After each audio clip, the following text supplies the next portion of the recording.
લખમણ, હાલ આજે ગામમાં ટ્રાન્સપોન્ડર્સની માહિતી આપવા સારું મીટિંગ છે. ટ્રાન્સપોન્ડર્સ ઈ શું છે વળી? ટ્રાન્સપોન્ડર્સ એટલે માછીમારોનો ઇમરજન્સીનો સાથી, એક એપ આધારિત સાધન જે સેટેલાઇટ દ્વારા મોબાઈલથી ઓપરેટ થાય, જેના દ્વારા ફિશરીઝ વિભાગ રાજ્યમાં 6 કંટ્રોલ રૂમ ઊભા કરી આપણી બોટોનું રિયલ ટાઈમ મોનિટરિંગ કરે છે અને સાથે સાથે પોટેન્શિયલ ફિશિંગ ઝોન વિશે માછીમારોને માહિતગાર પણ કરે.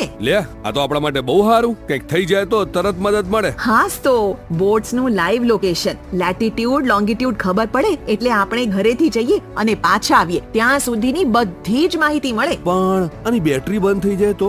જો ટ્રાન્સપોન્ડર્સની બેટરી બંધ થઈ જાય કે કાઢી નાખવામાં આવે તો કંટ્રોલ રૂમમાં તરત એલર્ટ અલાર્મ વાગે છે, એટલે તમારું લાઈવ લોકેશન મેળવી તુરત જ તમને મદદ પહોંચાડવામાં આવે છે. એમ? હાલ ગુજરાતની 13,000 જેટલી માછીમારી બોટ્સમાં ટ્રાન્સપોન્ડર્સ ફિટ કરવામાં આવ્યા છે અને બીજી 25,000 બોટમાં ફિટ કરવાનું આયોજન છે.